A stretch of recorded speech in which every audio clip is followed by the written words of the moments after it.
Hello, my dear student. I am going to start today new topic, Newton's law of motion. What do we know about the Newton's law of motion? Anyone? Please tell me. Newton's law of motion are three basic law of classical mechanics in which we study about the relationship between motion of an object and force acting on that object. Law of Newton's law of motion. What do we know about inertia? If anybody want to rest in position, then they will be in rest in position unless it has no any force acting on that. If anybody in motion, they always want to stay in motion unless it has no any force acting, external force act. वो क्या कहता है कि जब कोई body rest में रहती है वो रेस्ट की पोजीशन में ही रहना चाहती है अनलेस उस पर कोई एक्सटर्नल फोर्स अप्लाई ना हो। उसी तरह अगर कोई बॉडी मोशन में है तो वो हमेशा मोशन में ही रहना चाहेगी अनलेस उस पर कोई एक्सटर्नल फोर्स अप्लाई ना हो। What is the Newton second law? Newton second law is the rate of change of linear momentum is directly proportional to force. It means force is equal to mass into acceleration. Third law क्या कहती है? Third law कहती है every action has opposite and equal reaction when they will interact. मतलब कि जब भी कोई दो बॉडी एक दूसरे के संपर्क में आएगी तो उसकी एक्शन हमेशा अपोजिट और इक्वल रिएक्शन के इक्वल होगी। If anybody want to write, please write down Newton's law of motion.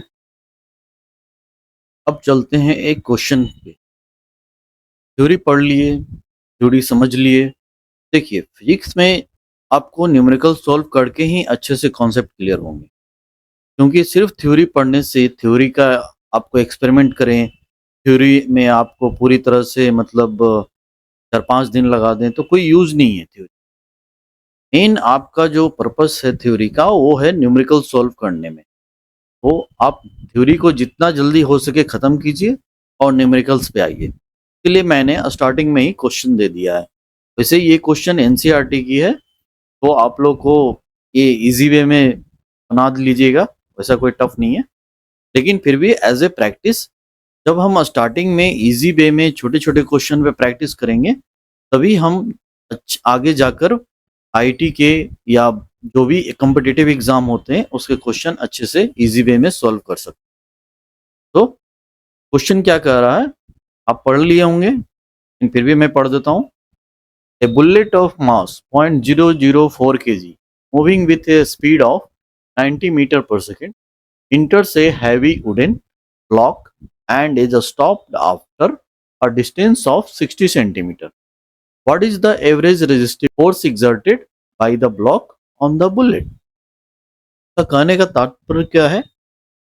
ये क्या कह रहा है क्वेश्चन कि कोई बुलेट है जिसकी मास दी हुई है 0.04 kg, वो उसकी स्पीड से वो मूव कर रही है। इन द सेंस कोई बंदूक है जिससे बुलेट निकल चुकी है, तो कोई फायर किया है तो बुलेट जो है वो 90 मीटर पर सेकेंड से मूव करते हुए इंटर करती है एक हैवी वुडन ब्लॉक, बॉक्स भी हो सकता है, उसमें ये 60 सेंटीमीटर अंदर जाकर स्टॉप हो जाती है। इसमें पूछा गया है what is the average resistive force, वो कितना एक्सर्ट करता है बाय द ब्लॉक। क्वेश्चन कह रहा है एक बुलेट है जिसकी मास 0.04 kg जो रिवॉल्वर से निकल चुकी है और 90 मीटर पर सेकेंड से वो एक हैवी वुडन ब्लॉक है या बॉक्स कह सकते हैं, उसके अंदर ये 60 सेंटीमीटर अंदर जाकर रुक जाती है, स्टॉप हो जाती है। तो फोर्स के बारे में पूछा गया है कि what is the average resistive force exerted by the block on the bullet. किसी भी न्यूमेरिकल्स को सोल्व करने के लिए जितने भी उसकी क्वांटिटी या जो भी वैल्यू दी हुई है उसे हम लिख लेंगे सिंपली। तो क्या क्या दी हुई है आप देखिए। मास दी हुई है 0.04 kg और क्या दिया हुआ है स्पीड, तो इनिशियल स्पीड दी हुई है 90 मीटर पर सेकेंड। फिर क्या दी हुई है डिस्टेंस, तो हम लोग डिस्टेंस को एस से डिनोट करते हैं, जो दी हुई है 60 सेंटीमीटर। इसे हम मीटर में चेंज कर लेंगे, ये हो जाएगी आपकी 0.60 मीटर। मास दी हुई है तो फाइनल वेलोसिटी नहीं दी हुई है हमारी, हमें फोर्स निकालने के लिए किन किन चीजों की जरूरत होती है, तो हम वो पहले जज करेंगे।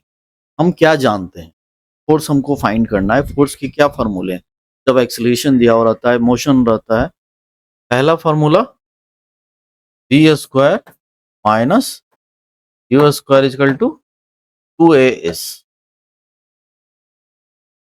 जिसमें कि इनिशियल वेलोसिटी दी हुई है, फाइनल वेलोसिटी 0 है, इनिशियल वेलोसिटी 90 की होल स्क्वायर, एक्सेलरेशन दी हुई है, नहीं दी हुई है, डिस्टेंस दिया हुआ है 0.6 मीटर। यहां से एक्सेलरेशन निकल जाएगा, यहां से आपकी एक्सेलरेशन आएगी -6750 मीटर पर सेकेंड स्क्वायर, जो एक्सेलरेशन की यूनिट होती है, मीटर पर सेकेंड स्क्वायर। अब हम फोर्स के बारे में क्या जानते हैं, force equal to mass into acceleration. Mass कितनी दी हुई है, 0.04 kg। हमारी एक्सेलरेशन कितनी आई है, ये आई है -6750। अब चूंकि ये एक्सेलरेशन माइनस है, तो जब निगेटिव में एक्सेलरेशन होती है तो उसे हम क्या कहते हैं, रिटार्डेशन। Retardation, okay. ये आपकी -6750 मीटर पर सेकेंड स्क्वायर। ये कैलकुलेशन आप कर लीजिएगा, आई होप आप लोग स्मार्ट हैं, इसी वे में कर लीजिएगा। अब इसकी वैल्यू आप निकाल लीजिए, सिंपल फोर्स का। नाउ जब आप इसे कैलकुलेट कीजिएगा तो ये आपकी आती है 270 न्यूटन। ये तो बहुत सिंपल कैलकुलेशन है, आप कर सकते हैं। और अगर आपको दिक्कत हो रही होगी कैलकुलेशन में तो आप कमेंट में लिखिएगा, मैं एक्सप्लेन कर दूंगा कि 0.004 को उड़ा दीजिए, नीचे 100 आएगा, फिर 100 से एक जीरो ये कैंसिल हो जाएगा, ये 4 बचेगा, 4 से मल्टीप्लाई कीजिए, फिर 10 से कीजिए डिवाइड, हो जाएगी, वैल्यू आ जाएगी 270 न्यूटन। ये आपकी रिटार्डिंग फोर्स हुई, retarding force equal to 270 newton. ये निगेटिव हमें बता रहा है कि जो एक्सेलरेशन है वो रिटार्डेशन में है, ठीक है।